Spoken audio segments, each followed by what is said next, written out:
نحمده ونصلي على رسوله الكريم أما بعد فأعوذ بالله من الشيطان الرجيم بسم الله الرحمن الرحيم ألا بذكر الله تطمئن القلوب صدق الله مولانا العظيم আল্লাহ পাকের অশেষ রহমত, অশেষ মেহেরবানি, সীমাহীন করুণা।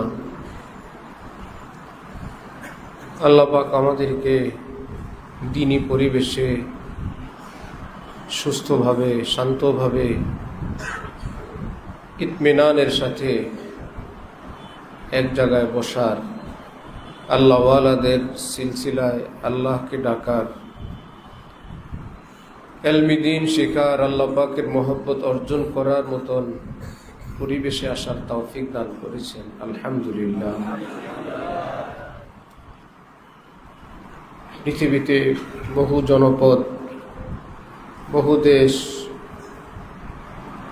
যেখানে মুসলমানরা অবর্ণনীয় কষ্ট, জুলুম, অত্যাচারের মধ্যে আছে, আল্লাহ পাক সেই ভাইদেরকে, বোনদেরকে, শিশুদেরকে নিজ কুদরতে রক্ষা করেন, হেফাজত করেন। জালেমদেরকে আল্লাহ পাক হেদায়েত দান করেন। যাদের ভাগ্যে হেদায়েত নাই, আল্লাহ পাক আসমানি আযাব গজব দিয়ে ধ্বংস করে দেন, এই পৃথিবী থেকে তাদেরকে নিশ্চিহ্ন করে দেন।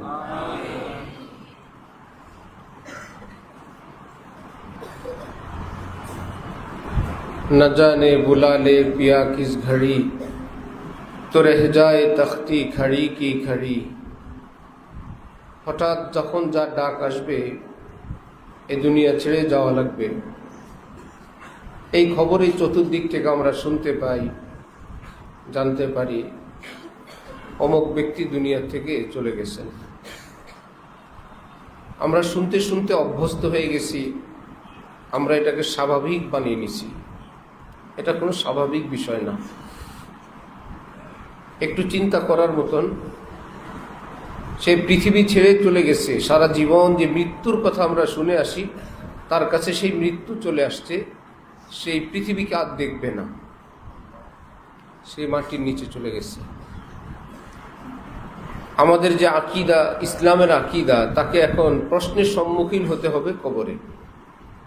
আল কবরু রাউযাতুম মিন রিয়াজিল জান্নাহ আও হুফরাতুম মিন হুফারিন নার। এখন কবর হয়তো তার জান্নাতের টুকরা হবে, অথবা জাহান্নামের অগ্নিকুণ্ডলী হবে। এই আধার ঘরে কবর প্রতিদিন ডাকতে থাকে, আনা বাইতুত তুরাব, আনা বাইতুল ওয়াহদাহ, আনা বাইতুজ যুলমা, আনা বাইতুদ দুদ। আমি একাকিত্বের ঘর, নির্জনতার ঘর, অন্ধকার ঘর, পোকামাকড়ের ঘর। আমার বাসিন্দা, এখানে আসতে প্রস্তুতি নিয়ে আসবা। আমাদের ওস্তাদ হযরত আব্দুল মজিদ ঢাকুবী হুজুর রহমতুল্লাহি আলাইহি, হযরত থানবী রহমতুল্লাহি আলাইহির সোহবতপ্রাপ্ত মানুষ ছিলেন, মজলিসে যেতেন। আমরা হযরতকে ঢালকানগর আসতেন, সেই সুবাদে হযরতের কাছে কিছু পড়ছি। গল্প বলতেন, এক দেশের নিয়ম ছিল, সেখানের রাজত্ব একবার দেওয়া হয়, রাজার মেয়াদ শেষে তিনি আর দ্বিতীয়বার রাজা হতে পারেন না। যারা যখন ক্ষমতায় থাকে বড় আনন্দ ফুর্তি করে, সময় ফুরে আসলে চোখে পানি, কান্নাকাটি। কারণ ক্ষমতা শেষ হবার পর দ্বিতীয় ধাপ হইল, তাকে একটা দ্বীপের মধ্যে পাঠিয়ে দেওয়া হয়। মৃত্যু পর্যন্ত বাকি জীবন তাকে দ্বীপেই থাকতে হয়। এই সুন্দর দেশ, আত্মীয় স্বজন সবাইকে ছেড়ে তাকে দ্বীপে যাওয়া লাগবে, সেখানেই বাকি সময় কাটানো লাগবে। এক বাদশাহ ক্ষমতায় আসলেন, এসেই তিনি প্রশ্ন করলেন, আমি তো পৃথিবীতে এই রাজ্যে প্রথম বাদশাহ না, আমার পূর্বের বাদশারা কোথায়? বললেন, এই দেশের নিয়ম যেটা, সেটা হলো ক্ষমতা শেষে তাকে দ্বীপে পাঠানো হয়, তারা দ্বীপে আছে, কেউ বেঁচে আছে, কেউ মৃত্যুবরণ করেছে। আমার কি হবে? আপনারও একই দশা হবে। ঠিক আছে। এই বাদশার যখন সময় ফুরে আসলো, যতই সময় ঘনীভূত হয় সে তত আনন্দিত হয়, উৎফুল্ল হয়, খুশিতে আত্মহারা হয়। সবাই অবাক, এ কেমন রাজা, তার কোনো ভয় ভীতি নাই, আতঙ্ক বলতে কিছু নাই তার, কি বিষয়? খোঁজ নিয়ে জানা গেল সে যখন নিশ্চিত আমাকে সেই দ্বীপেই যাওয়া লাগবে, সুতরাং ক্ষমতাকে কাজে লাগাই, এই ক্ষমতায় থাকাকালীন সময়ে সেই দ্বীপটাকে সাজাই যেখানে আমাকে যেতে হবে। ক্ষমতায় বসে থাকে নাই, ক্ষমতায় থাকাকালীন সেই দ্বীপের মধ্যে ফুলবাগান, থাকার ঘর, ইলেকট্রিসিটি, সুয়ারেজ লাইন, পানি, সিকিউরিটি, খাদেম খুদ্দাম, সমস্ত কিছু এত সুন্দর, যেই দেশে থাকে সেই দেশ এত সুন্দর না, এত নিরাপদ না, এত সুন্দর সে দ্বীপকে করে তুলল। এখন নিজেই ব্যস্ত, কবে দ্বীপে যাব, কবে সেখানে যাব। কোনো ভাড়াটিয়া মানুষ যখন ভাড়া থাকে আর ভিতরে ভিতরে কোনো ঘর বাড়ি বানায়, সুন্দর কোনো নিরাপদ আবাসিক এলাকায় খোলামেলা নিজের অনেক সুন্দর ঘর বাড়ি হয়, এই ঘর ভাড়াটিয়ারা এখানে কি ভাড়া বাড়িতে আনন্দে থাকে না অপেক্ষায় থাকে? শুধু কি অপেক্ষায়, অস্থির, কবে যাব, কবে যাব, কবে যাব। কি ব্যাপার, এত এত সুন্দর জায়গা থেকে কোথায় যাবে? জানা গেল যে আল্লাহ এখানে ঘাপটি মেরে ছিল ভাড়াটিয়া সেজে, সে নিজের বাড়ি করছে এমন সুন্দর, সেখানে যাওয়ার জন্য সে অস্থির। লোকেরা যখন জানতে পারলো এই বাদশাহ তো গোপনে গোপনে এই কাজ করলো, ওফো, এ তো জ্ঞানী বাদশাহ। হযরত বলতেন, সুতরাং এইরকম কোনো দেশের রাজা যদি আমাদেরকে বানানো হয়, আমরা কি আগের বাদশাদের মতন হব না পরের বাদশার মতন? আমরাও সাজাবো, যাতে করে এই ক্ষমতা, এই টাকা পয়সা, এটাকে কাজে লাগাই আমরা সেই দ্বীপকে এতটা সাজাবো, এই বাদশাহ যতটা সাজাইলেন তার চেয়েও বেশি সাজাবো। হযরত বলেন, সেই ক্ষমতার নাম যদি হয় হায়াত। সেই ক্ষমতার নাম কি? এই পৃথিবীতে আমরা আজকে জীবিত, আমরা কি পৃথিবীর প্রথম মানুষ? কি বলেন? আমাদের পূর্বে পৃথিবীতে কেউ ছিল না? সব ছিল তাদের, জীবন, যৌবন, শক্তি, ক্ষমতা, অর্থকড়ি, নারী, পুরুষ, সমস্ত কিছু তাদের ছিল। কিন্তু হায়াত নামক ক্ষমতা একবারই নিয়ম, দ্বিতীয়বার আর দেয়া হয় না। ইদা জাআ আজালুহুম লা ইস্তাখিরুনা সাআতান ওয়ালা ইস্তাকদিমুন। সময় যখন আসবে, একটু আগেও হবে না, একটু বিলম্বিত হবে না, ঠিক সময়ে তাকে নিয়ে যাওয়া হবে। একবার করে আসছে সকলের কাছেই। অতীতের রাজা বাদশাহ যারা ছিলেন, বোকা ছিলেন, জীবন কাটাও, যৌবন কাটাও, ক্ষমতা কাটাও, মৃত্যু ঘনিয়ে আসে আর চিন্তিত হয়, কবরে কি করব, কবরে কি হবে, আমার কি উপায় হবে। আর যারা জ্ঞানী, যারা বুদ্ধিমান, হাকিমুল উম্মত আশরাফ আলী থানভীকে কেউ প্রশ্ন করলেন, এই পৃথিবীতে থাকতে কেউ কি বুঝতে পারে, জানতে পারে সে জান্নাতে যাবে না জাহান্নামে যাবে? হযরত থানভী বলেন, হ্যাঁ ভাই, জানতে পারে। সেই ব্যক্তি ভাবছিল এমন প্রশ্ন করব হুজুরকে আটকায় ফেলবো, জান্নাত জাহান্নামের প্রশ্ন। হযরত থানভী বললেন, জি জানতে পারে। কিভাবে জানতে পারে? তিনি বলেন, কেউ যদি আনার গাছ লাগায়, সে কি এই ধারণায় থাকে না আল্লাহ পাক যদি এই গাছে ফল দেয়, আম ধরবে না আনার? সে কি কোনোদিন আতঙ্ক করে যে না জানি ভুলে তেঁতুল আসে, না জেনে আবার জাম ধরে বসে, না জানে আবার জাম্বুরা ধরে? যার গাছ যেমন, ফলও যদি আল্লাহ দেন। হ্যাঁ, গাছটার মৃত্যু হতে পারে, ফল নাও ধরতে পারে। ঠিক একই এয়ারপোর্ট, ইমিগ্রেশন করে সবাই বসে আছে, একজন এয়ারপোর্ট থেকে নিউ ইয়র্কে ফোন দেয়, আমি রাতে আসবো, ডিনার তোমার বাসায় করব, ইত্যাদি ইত্যাদি, আমার জন্য গাড়ি নিয়ে আসবা। তার পাশে একজন বসে একই দেশের এয়ারপোর্ট থেকে, সে বলছে না কোথাও যাব না, আমি জিদ্দায় নেমে ইনশাল্লাহ সোজা মক্কা শরীফ যাব ভাই। পাশাপাশি বসা একই দেশের বাসিন্দা, একজন ফোন করে আমেরিকায়, আরেকজন ফোন করে সৌদি আরবে। এই ভিন্নতা কেন? ভবিষ্যতের খবর তো আল্লাহ জানেন। এই দুইজনের ভবিষ্যতের খবর বলে কিভাবে? আমি আমেরিকা যাব, আমি সৌদি যাব। প্রস্তুতি যেমন ফলাফলও কি তেমন। জয়সি করনি ওয়াইসি ভরনি হাই জরুর। রব্বুল আলামিন বলেন, যারা ইমানদার, যারা আমলওয়ালা, আমি আল্লাহ তাদের জন্য জান্নাত প্রস্তুত করে রাখছি। উইদ্দাত লিল মুত্তাকিন, আমি জান্নাত প্রস্তুত করে রাখছি মুত্তাকিনদের জন্য, ইমানদারের জন্য। আবার জাহান্নামের কথা বলে বলেন উইদ্দাত লিল কাফিরিন, জাহান্নামকেও প্রস্তুত করে রাখছি কাফিরদের জন্য। সুতরাং ইমানদার, নেকওয়ালা, সেজদাওয়ালা তিনি আতঙ্কে আছেন। সেই আমেরিকাওয়ালা, জিদ্দাওয়ালা, সেও আতঙ্কে আছে। যদি দুর্ঘটনা হয় তাহলে তো সব ফেল, কিছুই হবে না।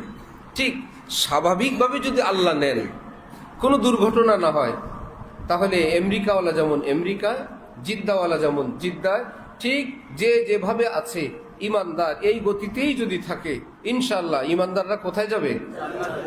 কাফের মুশরিকরা। এবার ইমানদারদের মধ্যে কেউ জান্নাতে যাবে শুরুতে, কেউ জান্নাতে যাবে কিছুদিন পরে, কেউ জান্নাতে যাবে না আরো পরে। কি ব্যাপার? তাদের মামলা মোকদ্দমা আছে, কিছু ভুল বিচ্যুতি আছে। এটাকে দুনিয়াতে সে ফ্রেশ করে যায় নাই, সেখানে তাকে ফ্রেশ করার জন্য সেই ব্যবস্থার সম্মুখীন হওয়া লাগবে। যে উস্তাদজি গল্প বলতেন, তিনি নিজেই আবার বলতেন, দোস্তজি আসলো না। তো সবাই বলতো, কে আপনার দোস্ত? মাঝে মাঝে বলতেন হযরত আজরাইল আলাইহিস সালাম। আপনার দোস্ত লাগে আজরাইল? বললেন, দোস্ত না, আমি তো এখানেই পড়ে আছি। আমি যার জন্য এত কষ্ট করি, সেজদা করি, দান করি, তেলাওয়াত করি, কত কষ্ট করি যার জন্য, আল্লাহর কাছে তো আমাকে আজরাইল এসেই এখান থেকে তুলে নিয়ে আমাকে আমার আল্লাহর হাতে পৌঁছাবেন, তো আমার আজরাইল দোস্ত। সে না আসলে তো আমি যাইতে পারি না। যে আমার এত বড় উপকার করবে, সে কি আমার বন্ধু লাগে না? বন্ধু আসুক, আসলেই জিজ্ঞাসা করব, এত দেরি করলেন? আসলেই প্রশ্ন করব, বন্ধু এত দেরি করলেন? ওনার ছেলে হযরত মাওলানা ইউসুফ আব্দুল মজিদ দামাত বারাকাতুহুম কামরাঙ্গীচরে এখনো আছেন। উনি বলেন, মৃত্যুর ঠিক একটু আগ দিয়ে আব্বা হঠাৎ ডাক দিয়ে উঠছেন, দোস্ত। সারা জীবন যে বলছিল দোস্তরে বলবেন, ঠিক উনি বলে বসছেন দোস্ত। আর কিছুক্ষণ পরেই ওনার ইন্তেকাল হয়ে গেছে। ওনার এই ঘটনার সঙ্গে আমাদের এক ছাত্র জুরাইনের, তার বাবা আমাকে বলল, বাবার রানের উপর ছেলের মাথা, দাওরা হাদিস পড়ছে বা পড়ার বছর। স্বাভাবিক, তার মা বাবা ঘরে, সে দরজার দিক তাকায় বলল, আসসালামু আলাইকুম রহমতুল্লাহ। উনি বলেন, আমরা তাকায় দেখি কেউ নেই। আমার ছেলে দরজার দিক তাকায় বলল, আসসালামু আলাইকুম রহমতুল্লাহ। এর কিছুক্ষণ পরেই, মুহূর্তেই বলতেছে, লা ইলাহা ইল্লাল্লাহ মুহাম্মাদুর রাসূলুল্লাহ, এই বলে দুনিয়া থেকে চলে গেছে। সালাম দিলেন কাকে? আবার মালাকুল মউত কি দিছে না ফেরেশতাদের কি দিছে? কিছু না কিছু সে দেখে ফেলছে, দেখে সালাম দিয়ে বসছে, আসসালামু আলাইকুম রাহমাতুল্লাহ। এই জন্য আমার ভাই, এই পৃথিবীর মানুষের রূহ হাজারো দিকে। আল্লাহ পাক কোরআনে পাকে বলছেন, তোমার অন্তরকে আমি সৃষ্টি করলাম এভাবে, এ অন্তরে রূহ যদি আমার দিকে না ঘুরাও, আমার দিকে স্থির না করো, তুমি শান্তি পাবে না, তুমি যেখানেই থাকো। আলা বিযিকরিল্লাহি তাতমাইন্নুল কুলুব। তোমার অন্তরকে আমার সঙ্গে জুড়ে রাখো। ছেঁড়া কাপড় হোক, ছেঁড়া চাটাই হোক, ভাঙ্গা ঝুপড়ি হোক, ডাল রুটি চাটনি হোক, কিংবা পেটে পাথর থাকুক, তাতমাইন্নুল কুলুব, তোমার অন্তর বড় মুতমাইন থাকবে, বড় সুখে থাকবে, শান্তিতে থাকবে। যারা ইলমে দ্বীনের সঙ্গে যুক্ত, ওস্তাদ, ছাত্র, সালেক, আল্লাহর প্রেমিক, আল্লাহর পথিক, জান্নাতের পথিক, সকলেই কিন্তু এটা চায়, আমার অন্তরে নূর আসুক, আমার অন্তরে সুকুন আসুক, আমার অন্তরে স্থিরতা আসুক।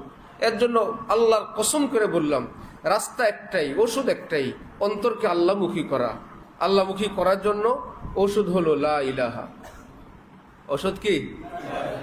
ইল্লাল্লাহ হলো আল্লাহমুখী করা। কিন্তু আল্লাহমুখী করা শুরুর আগে আল্লাহ পাক বলছেন কি করো? লা ইলাহা করো। তামাম গায়রুল্লাহ থেকে মুক্ত হও, তামাম গায়রুল্লাহ থেকে বিচ্ছিন্ন হও, তাহলে আমি তোমার অন্তরে সুকুন দিব, নূর দিব, ইল্লাল্লাহ হবে। তোমার রূহ আমার দিকেই থাকবে, আমি আল্লাহর জাতের দিকেই তোমার রূহ থাকবে। তখন দেখবে তুমি তোমার অন্তরে আমার জাত থেকে নূর আর নূর সাপ্লাই হবে। তুমি নিজেই বলবো, এ কৌন আয়া কি ধীমি পড় গই। আমার অন্তর জগতে কে আসন গ্রহণ করলেন যে সব কিছুর মধ্যে একটা স্থিরতা, সব কিছু স্তব্ধতা। কি ব্যাপার? লাউ শামঈ মাহফিল কি, এই পুরা পৃথিবীর মধ্যে এক নীরবতা, নিস্তব্ধতা এবং অন্ধকার অন্ধকার লাগে। পাতিঙ্গু কি আওয়াজ উন্নে লাগি চিঙ্গারিয়া দিল কি। ওফো, আমি কি বর্জন করলাম আর আমি কি পেলাম। এতদিন মনে হয়তো এই বাড়ি, এই ভবন, এই রাজ্য রাজত্ব, এই চাঁদ সুরুজ বিশাল ব্যাপার, এখন আমার কাছে এগুলোকে তুচ্ছ তুচ্ছ মনে হয়। কি যে মহান আল্লাহ, চাঁদ সুরুজের বানানেওয়ালা আল্লাহকে যে অন্তরে অনুভব করে, এই পৃথিবী তার কাছে তুচ্ছই মনে হয়। বড় পীর আব্দুল কাদের জিলানীর প্রসিদ্ধ ঘটনা, সঞ্জরের বাদশাহ নিমরুজ ওনার নামে লিখে দিতে চাইলেন, দূত পাঠাইলেন, বিশাল রাজ্য, এটার মালিক আপনি হবেন, এর আয় ব্যয় ইত্যাদি দিয়ে আপনি খরচ করবেন। বাদশার কাছে তিনি পাল্টা চিঠি লিখলেন দূতের নিকট, চু চত্রে সঞ্জারি রুখে বাক্তাম সিয়াবাদ গর্দি লাগার বুধ হাওয়াসে মুলকে সঞ্জারাম জাগা কি ইয়াফতাম খবর আজ মুলকে নীম সব মান মুলকে নীম রোজ বাইক যাও নেমি খারাম। বাদশাহ, তুমি ভাবছো এই দিয়ে আমাকে খুশি করবা? শোনো, তোমার এই রাজ্য রাজত্বের প্রতি আমার বিন্দু মাত্র যদি লোভ থাকে, লিপ্সা থাকে, লালসা থাকে, আমি ঘোষণা দিচ্ছি আমার চেহারা যেন কালো ছাতার মতো কুৎসিত হয়ে যায়। জিজ্ঞাসা করবা কেন? যেদিন থেকে আল্লাহ গভীর রাতে আল্লাহকে ডাকার, প্রেমময় অন্তর নিয়ে আল্লাহর প্রেমে ডুব দেওয়ার আল্লাহ তৌফিক দিলেন, সেদিন থেকে দেখলাম এই রাজ্য রাজত্বকে একটা জবের দানা দিয়ে কিনলেও দাম বেশি হয়ে যায়। নমি খারাম জাগা কি আফতাম খবর আজমুল কে নিম সব, গভীর রজনীর রাজত্বের সংজ্ঞা যেদিন পেলাম, মনমুল কি নিম রোজ বাইক যাও নমি খারাম, গভীর রাতের রাজত্ব ছেড়ে এই নষ্টামির রাজত্ব করব। আল্লাহ আমাদেরকে দিন দিলেন, হক্কানি আলিমদের সন্ধান দিলেন, কাউকে মাদ্রাসায় আনলেন, কাউকে ওস্তাদ বানাইলেন।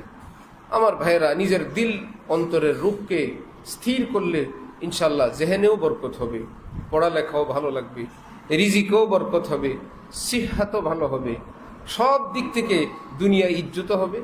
হজরতওয়ালা করাচির কথা যে কারো জুতা মানুষ বহন করে গর্ববোধ করে, আবার কাউকে জুতা নিয়ে দৌড়াইতে থাকে। পৃথিবীর মানুষ দুরকম, কারো জুতা কেউ বহন করে। আল্লাহ, বড় পীর জিলানির জুতাটা আমি উঠাইলাম, জানো আমি একটা ভাগে পেয়েছি ভাই। সারা জীবন গর্ব করে বলে আমি একটা জুতা বহন করছি বড় পীর জিলানির, খাজা মঈনুদ্দিন চিশতির। আবার এই পৃথিবীতে কাউকে জুতা ঝাড়ু নিয়ে মানুষ দৌড়াইতে থাকে। সিদ্ধান্ত নেও কোনটা হবা। আল্লাহকে ছেড়ে হারাম দুনিয়ার পিছনে ঘুরলে জুতা তোমাকে ধাওয়া করবে, আর দুনিয়া ছেড়ে আল্লাহর দিকে ছুটলে মানুষ তোমার জুতা বহন করার জন্য পিছনে পিছনে ছুটবে। মান আরাযা আন যিকরি ফাইন্না লাহু মাঈশাতান যনকা, যে আমাকে অস্বীকার করবে তার জীবনকে আমি তিক্ত বানাবো। আবার আরেক জায়গায় বলেন কি, মান আমিলা সালিহান মিন যাকারিন আও উনসা ফাহুয়া মুমিন ফালানুহইয়ান্নাহু হায়াতান তাইয়্যিবা, আমি তাকে হায়াতে তাইয়্যিবা দিব। আমার ভাই, ছাত্র কি ওস্তাদ কি, আমরা জেনারেল কি, যে যেখানে আছি, আমরা সিদ্ধান্ত নেই আমরা কোন শ্রেণীতে অন্তর্ভুক্ত হব, আমরা কোন দলভুক্ত হব। আল্লাহ পাক আমাদের ছোট বড় আমাদের সকলকে অন্তরকে, জীবনকে আল্লাহমুখী করার তৌফিক দান করেন ইনশাআল্লাহ। সব দিকেই বরকত আর বরকত। আল্লাহ আমাদেরকে সেই রহমত এবং বরকতের পথে চলার তৌফিক দান করেন। ওয়া আখিরু দাওয়ানা আনিল হামদুলিল্লাহি রাব্বিল আলামিন।